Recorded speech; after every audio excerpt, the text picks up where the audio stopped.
I'll say, oh, well, you could generate 330 leads with this video. And they're like, okay, but how do I go viral? Viral does not, unless you have all of the components, does not always equate to lead generation. AI is just not good enough yet to take human out of the loop. It's not. And I don't know if it ever will be. If it gets that good, we're in trouble. I say my favorite workflow is human, AI, human. You give it great input and context. It does its thing. And then you review and edit before you post. Today, we are going to talk about all things AI. I have Blair Knowles with me. She is the founder of the Real Estate AI Network, and they have a webinar series to help licensed real estate professionals to up their AI game. How you doing today, Blair? I'm doing great. It's fun to be here and see you in action. Oh, well, thank you very much. We had some behind the scenes discussion in regards to your new endeavor, how things can be successful and consistency. But I want to know, where did your love for artificial intelligence, when did you develop that love? Love that question. It's funny because, you say your love of artificial intelligence. It's such a hot topic right now. People either love it or they hate it. And there's a lot of people that hate it and really are kind of like running in the other direction. I think in real estate, not so much, because we've always been sort of very forward thinking in real estate. You have to be, we don't get paid a salary. You've got to know what the cutting edge trends are to stay ahead. The realtors that adapt quickly to any kind of new marketing, as you know, find that they get a competitive advantage. So I think there's less like hate for artificial intelligence in the real estate space. But in general, I tell people all the time, I help realtors integrate AI into their workflow. And I said that to a mom at the playground the other day, and she said, "Oh, I'm sorry." And I was like, "You're sorry." And she's just like, "Well, people have a really negative thought of artificial intelligence, but my love of it came from, I saw what it could do." So I'm a mom of a 3-year-old and a 1-year-old. And if you give me anything that can collapse time, that can take things that used to take me 6 hours and it takes 1 hour to get it done, I'm in love. I'm completely smitten because I need all those hours back. So that's where I fell in love, is I just started to see what some of these tools could actually do in practice. So what's interesting, I love your utilization of collapse time. And one thing that we talked about was the time in which you have to get up because you have 2 young children. And then I think that I kind of lightly gloated, right? Because I have 2 adult age children and I'm at the other end of the spectrum going through menopause, and the fact that I don't get up until 7 a.m. Central Standard Time. But let me tell you where AI plays a role in a busy mom's life. Because I leverage AI, I now don't have to get up as early because I'm creating the work for me in my voice paragraph. So all of that content creation that normally I was sitting, shifting through, doing myself or assigning to others, I'm able to do for a fraction of the cost. And I have 3 tasks that are performed for me by the time that my feet hit the floor in the morning, which allows me to wake up at my natural clock time and not force myself to get out of the bed before. So for you, it's working with 2 young children, and we're an industry that's dominated by women.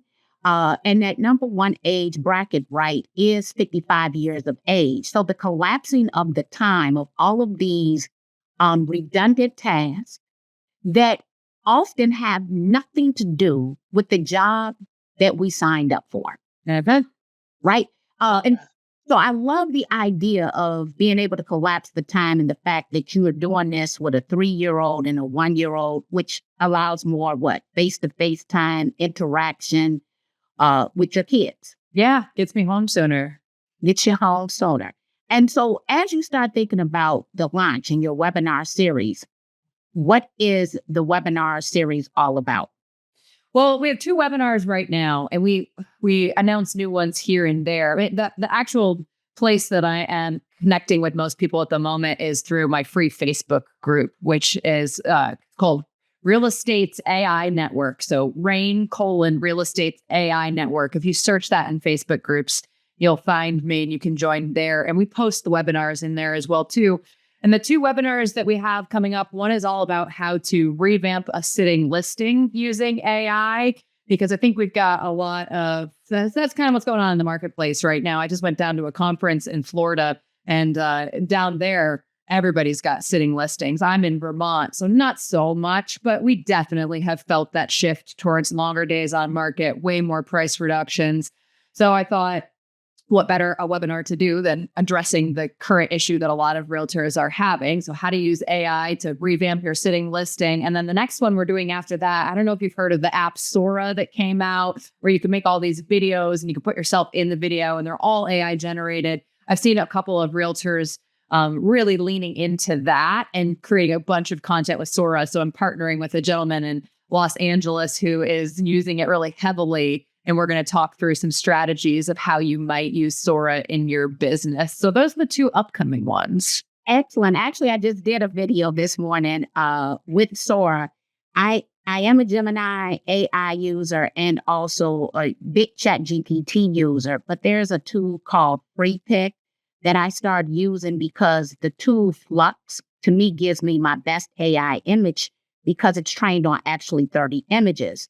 So inside of FreePick, they have all of these different APIs that you can use.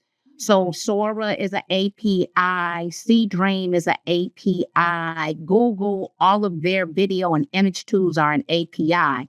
So often when something new comes out from all of these platforms, I'm gaining access through FreePick, whether I have a subscription for those platforms. So like I don't have a Dream subscription. I don't have a Flux subscription, but I'm getting it all through this one platform called FreePick.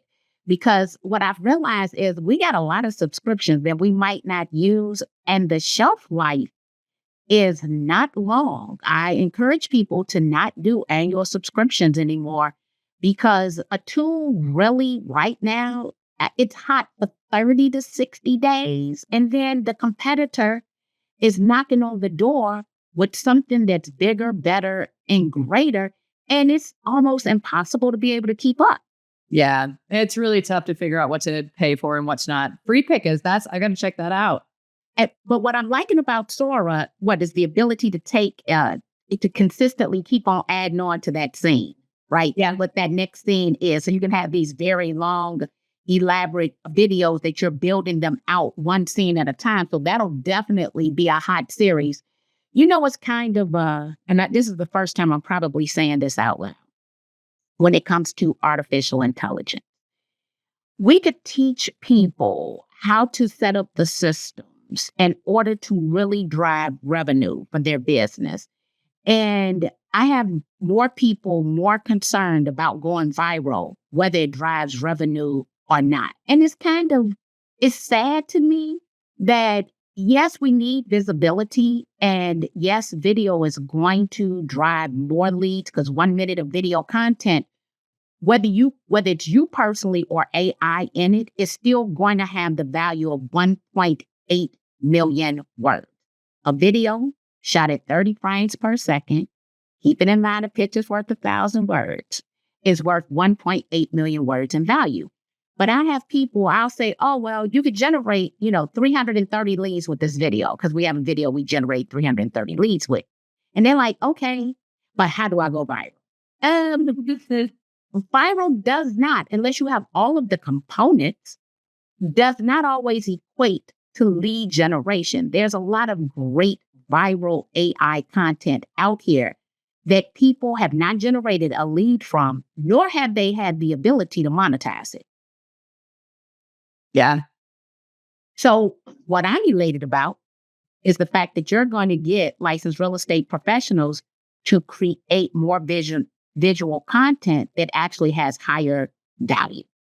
That's what I'm excited about with Sora. Is it like just so I lead a brokerage, and a lot of people would say it's like a team or an independent brokerage, but we have about 25 agents, and as a brokerage, we do about 100 million a year.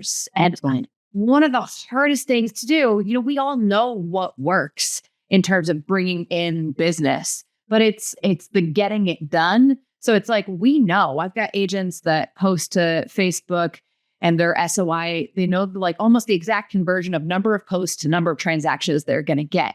But then I have these other agents that I can't get them to put a Facebook post out. And it is hard. It's like, you know, you have to get the content, you got to get the picture, you got to make it all match. And then people are feeling like, well, I don't want people to judge me. I don't want them to think I'm salesy. What I like about Sora is it kind of just gets you into action. You know, it's really easy to take your thoughts and write a story and put yourself in it. And you don't have to look perfect. Your makeup doesn't have to be right that day.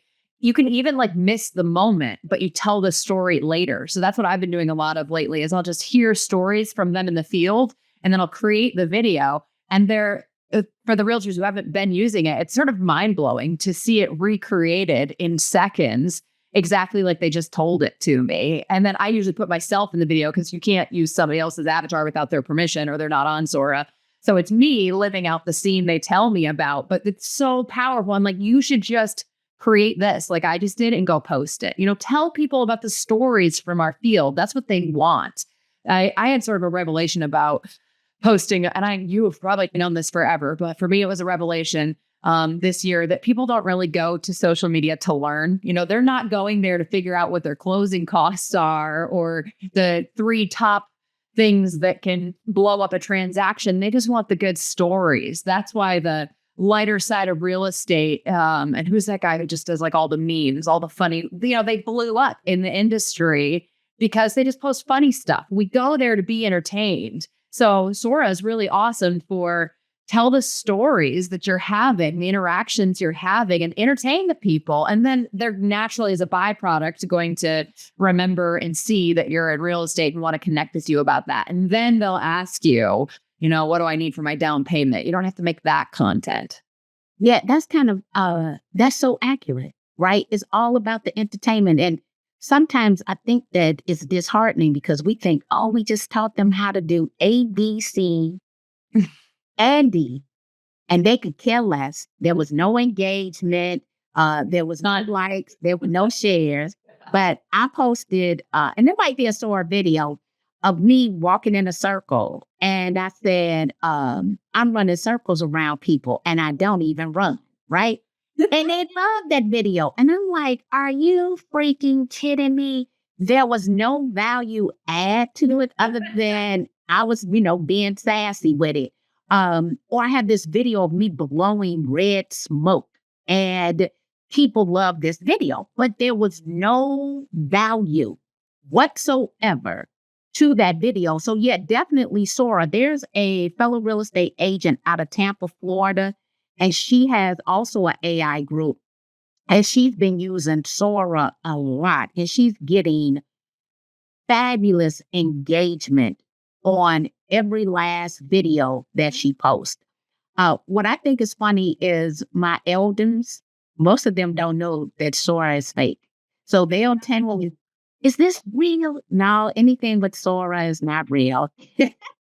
I actually, whenever I post a Sora video, I almost always label right up front, this is an AI video, because I do think we're in this strange place where a lot of people know and a lot of people don't know. And we're not using AI to try to hoodwink anybody. It's a tool for me, it's a tool for telling a story and engaging with my past clients, my potential clients. It's not a way to try to deceive. So that's why I like to just straight up front be like, hey, this is an AI video. How fun. It's actually fun. Like the fact that you're doing things that historically defied the odds, right? That to me, that's what AI is. It collapsed time, but it's not the natural way that I think that most people think, right? Or the fact that we can reverse engineer any process with absolute ease, or the fact that we can now cater to every learning type and create content for every learning type in a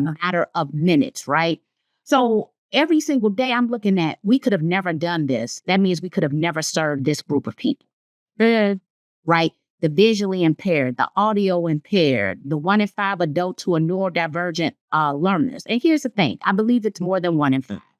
But we can just take any snippet of content and now create content truly for the masses, serving more buyers and sellers in every single marketplace. And we could not do that in the past. You know, there's definitely some pros and cons to leveraging AI, but once you get that freedom, it's like, no, I don't want to relinquish the freedom. And as the mom of two young children who wanted to collapse the time, what are some tips that you have? Because so many moms come into this industry because they want to be able to spend more time with their children. So could you share a couple of ways you're leveraging it as a mom to truly collapse that time? Yeah, I love that question because there's so much like hype around AI and everybody's talking about the things they're doing. And we went on a tangent about Sora. And I don't really even think Sora is like one of the highest value uses of AI. I really don't. It's just fun to talk about.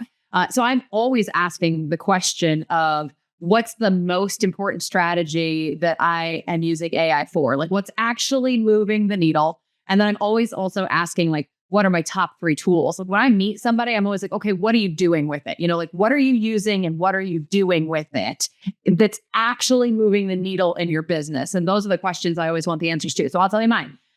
My top 3 tools is a tool called Whisperflow. It's really like understated. And there's different ones out there. It's a voice to text tool. Like, we all have Siri on our phone. I kind of in cheek call it the Siri that doesn't suck. It's really good. I mostly use it on my desktop because you do have to have a really strong internet connection. And in like Vermont, the service is just all over the place. So it's sort of a little frustrating on my phone. But what you do is I just hold down a key and I talk to my computer and instead of typing. Like I tell people, I basically don't type anymore. Like my keyboards, and I think we're in an industry where most of us are really good verbally.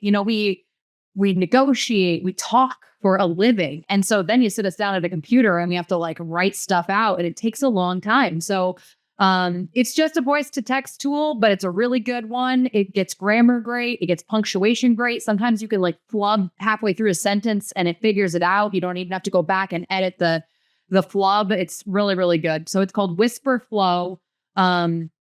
And you can use it, like the other things that people ask me all the time is like, you can use it in a Google Doc. You can use it in Facebook. You can use it in your contract writing software. Anywhere that you can type on your computer, you can use it. So it's not just like limited to the screen. You download it and it's universal across your computer.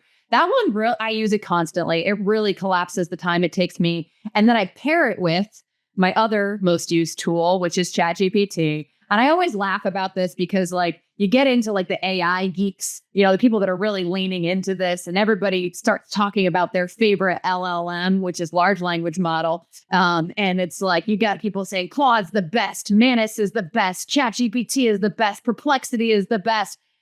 I think it's like that old rule of real estate, which is the system that you use is the best system. So I think most of these LLMs are pretty good. You just want to start to learn to use one to its fullest capability. Most people are on GPT, so that's where I lean in and where I train them how to do things like projects folders, custom GPTs, the global site settings, repeat tasks. What I find is most people don't fully know how to use the LLM that they're using. So I highly recommend like one of the first trainings people use and do is to like, how do I better use this tool that I'm already using, but might be able to do way more for me than I realize it can do, and just get really fluent in one. If you want to go crazy on Claude, great, but just go deep is my suggestion. And then I'll pair the two together. So you can already do this in GPT with their little voice section, but I'll use Whisperflow to talk to GPT. So like sometimes I'll be doing my chores in the morning. I drop my kids off, they go to my mom.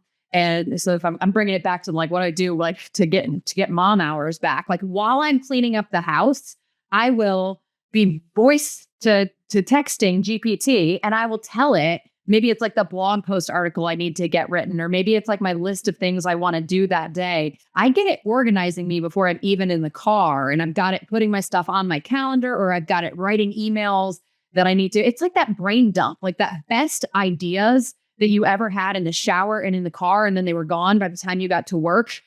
That's no longer a thing. It's like by the time you've gotten to work, the emails are written, your calendar is placed. So I love pairing those two together. And then for my third favorite tool, like this one's so basic. There's some really like high level tools that I'm leaning into. But the basic one that I think everybody should be using in the real estate industry is an AI note taker, whether that's like AI note taking on your Zoom calls. I use an app called Granola, so you can use it on the go. You don't have to actually be in a meeting. And so I use it for all kinds of stuff. Like I sit down with a leadership team meeting and I just run it. So nobody has to take notes. And we have really great accountability after the meeting of who said they were going to do what. Or we run an AI note taker during a team meeting. And now we send out the slide deck. To your point, you can get everybody where they're at. We send out the slide deck, the recording, and the notes. So somebody can just skim the team notes instead of having to watch the hour-long review if they missed the team meeting. I also use it at conferences. So like went to a conference, if you want to bring some of that high value stuff back to your office, you just run the note taker during someone's session. And it used to be, I'd get like 3 tips. Now it's like, I learn in the moment, but I also go back. And so like sometimes I'll take my notes and I'll dump them into ChatGPT, and then I'll write summary articles or like content articles from somebody else's presentation, and I'll get takeaways that I missed the first time around. So I got to take a breath there and like go back to you. But those are they're pretty basic, but I think that you're going to hear a lot of stuff in AI that someone has created this amazing system that's running fully automated with the backlinks and the blah, and you feel overwhelmed and you're like, I can't do any of that. Just start with the basics is my recommendation. Because I find like at this conference I was at, I'd say 9 out of 10 people, their average AI use at this point in time was like they would talk to GPT maybe once a day. So I'm going to try to encourage. You're way ahead, Marquis. I wanted to dig in with you. You said you do 3 things before you even wake up, before your feet hit the floor. I got to know what that is. So every single morning, so using the task, right? Yes, using the task. My first task is how do we deal and communicate with our agents, right? Mm-hmm. And I was speaking with a regional owner, and he said, Marky, our number one job when it comes to recruitment and retention is to build morale. So I have it every single day give me a productivity tip and a mindset shift. So I've already posted my mindset shift as a Instagram story. The next one, and you could leverage this. So you are in the process of doing a launch. I have the 6 figures in 12 months. So I consistently teach real estate agents first how to get to 6 figures, but then how to grow their business in 6-figure increments. And every single month we do a master class, and I'm teaching them another 6-figure strategy. Well, I still need to coach them. So I set up one of my tasks to act as my coach for the people in the private membership.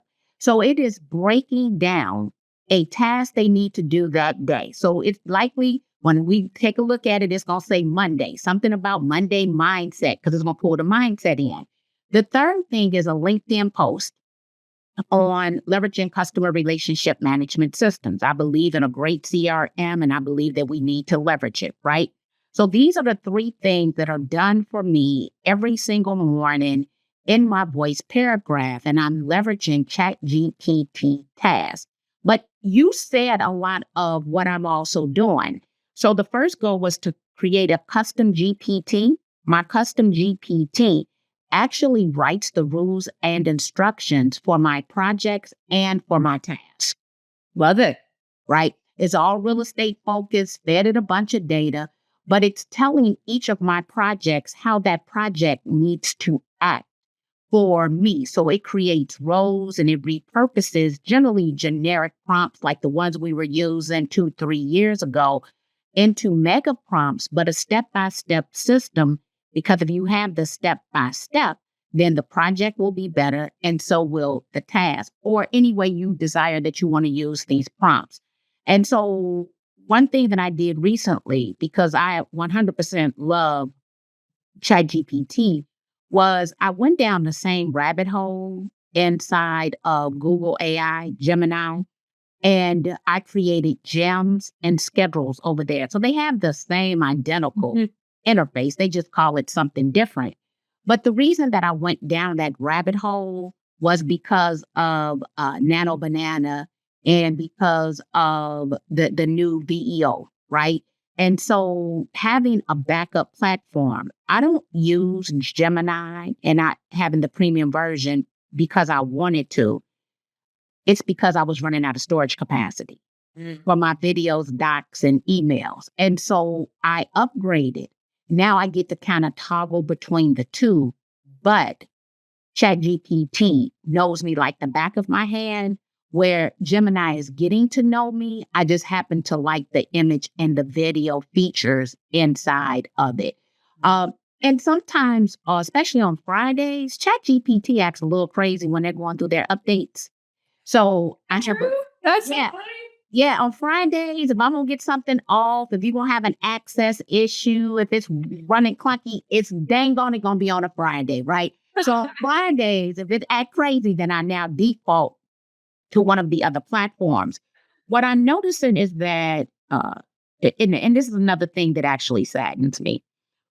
I can teach any real estate agent how to get 2 hours of their time back. They make $100,000 a year. This is $50 an hour. I can teach you with a $20 tool how to get $100 of your time back every single day. And they don't want to act as a human in the loop. They'll want to know, well, how do I automate that? Well, you're a fiduciary. You have a license. You have to adhere to the code of ethics. You got fair housing rules and regulations. You need to look at what you're posting before it gets posted.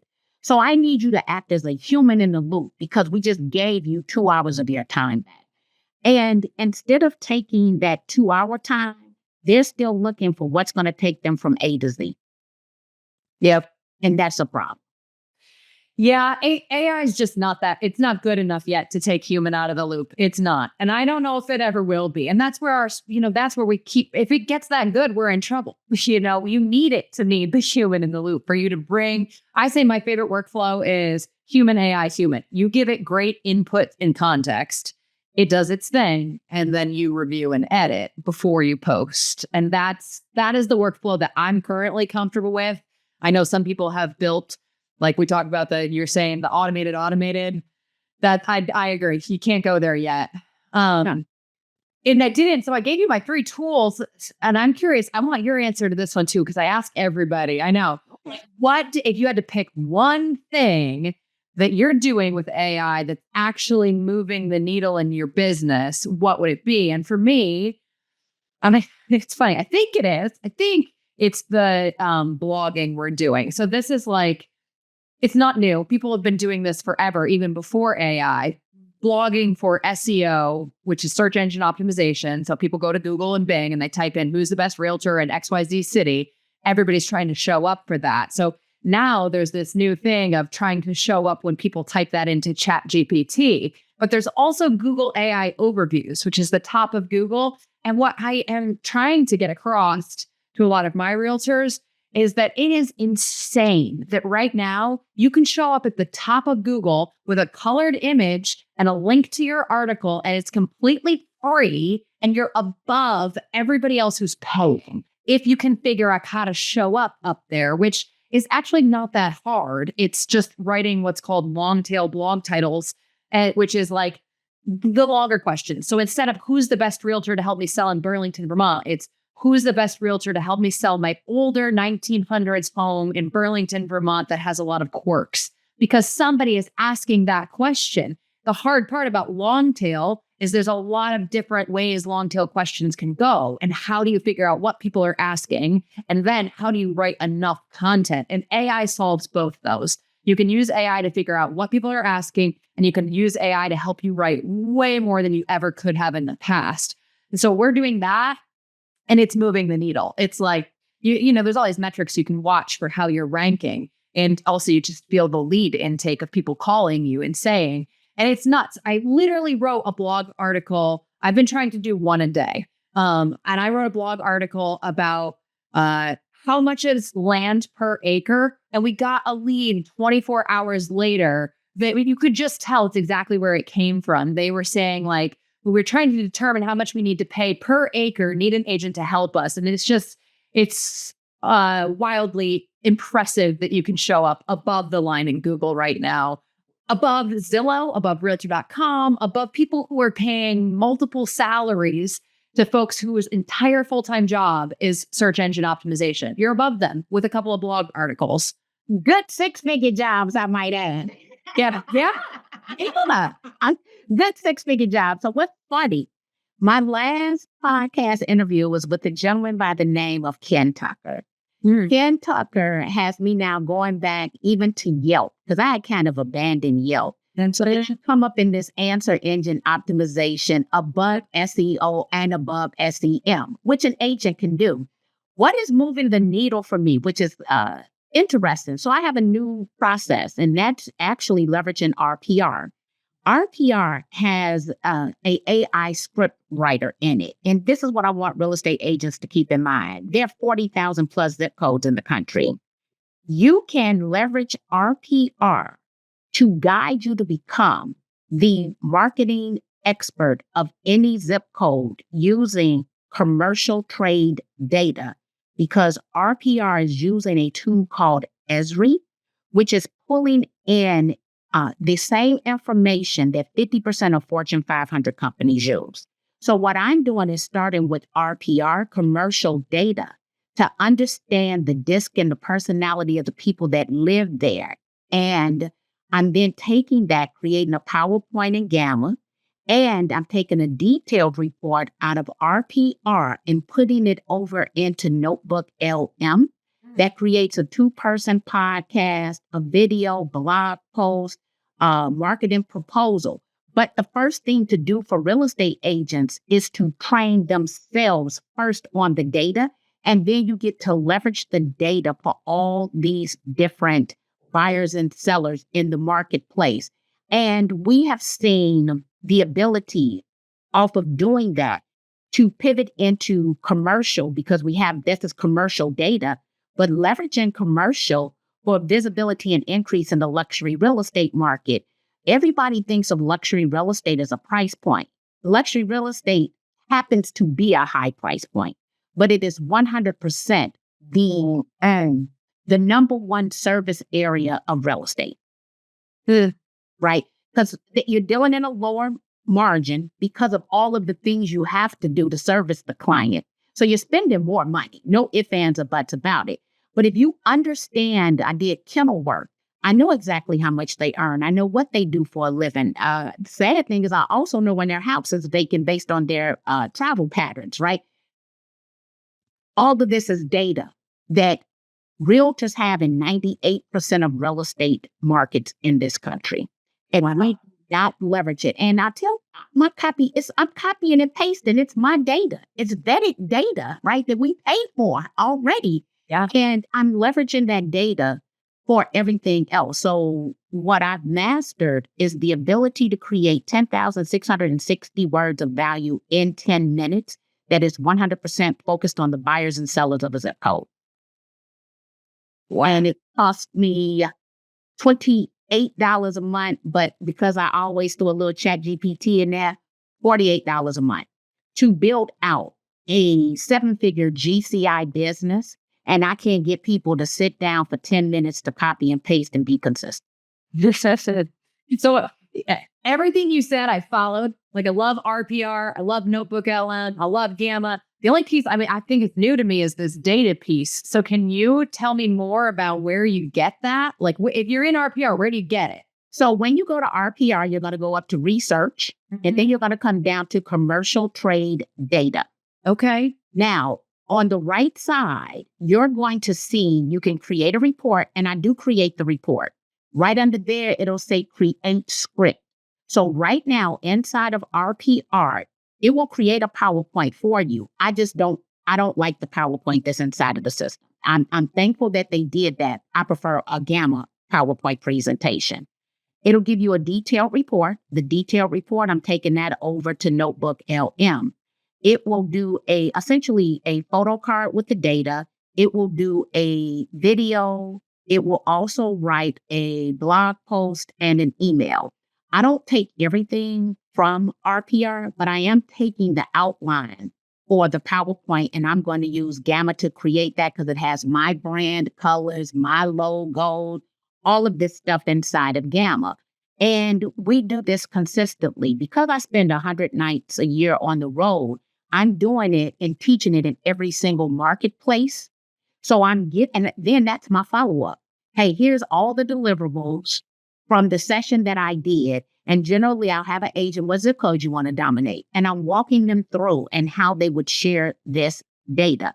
But it's making me an expert there. So you're going to go over to RPR, research commercial trade data. Now, inside of here, they have different tones, but they have also different audiences. I didn't realize until 2 weeks ago that if I go to the last audience, which is going to be social media audiences, it technically teaches me how to leverage all of the other different audiences because it's positioning you with what you should do from a marketing standpoint and using all of the other data. So I've been doing one-on-one calls with our agents. What zip code you want to dominate? What zip code you want to dominate? What zip code you want to dominate? I tell them exactly what to do. And they're like, well, can we do a follow-up call? No, we're not doing a follow-up call. And here's why. If you do what I tell you to do, I'm going to see that you're doing it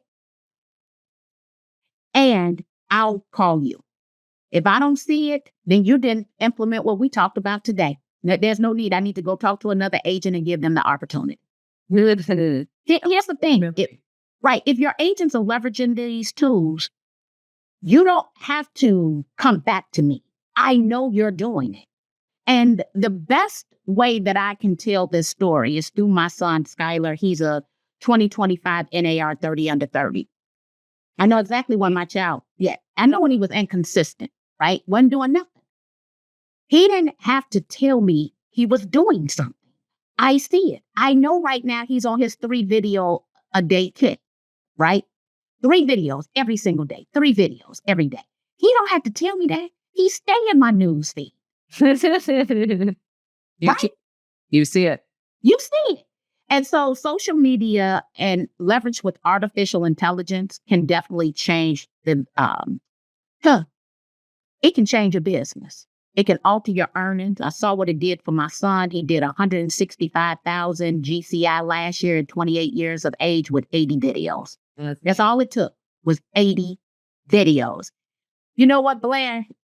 One has been an absolute delight talking to you. How does one connect with you? How does one join the webinar series and become a part of RAIN Real Estate AI Network? I'm going to send everybody. I mean, you can friend me on Facebook or Instagram, Blair Knowles. That's with a K. I say it's like Beyonce, Knowles. Yeah. The best way is where I'm really posting my content. If you're interested in AI, is in this free Facebook group where it's called RAIN Real Estate's AI Network. So put that in. Look, search groups, and you will find it. You do have to ask to join. The only vetting factor is you can't be in the state of Vermont. So don't tell me you're in Vermont. Just don't want to be trading competition right next to our brokerage. It's a little state. But everybody else will teach you what we're doing. Thanks so much for having me on today. It's fascinating. You are obviously just a mover and a shaker and wildly impressive. Not even touting yourself as an AI expert, but you clearly are. Well, Blair, thank you very much. I appreciate you for taking the time to be here today. I'm getting ready to go over and join the network because you're not going to be an expert of every single tool. I'm sure that I can learn from Sora and some of the strategies you're doing. Like, guess what? I probably shouldn't let anybody from Chicago be in my groups. I probably shouldn't. So I learned that lesson today from you. Let me go on over here and make some changes. But I appreciate you for your time, your energy, and your love of all things artificial intelligence. Thank you. Thank you.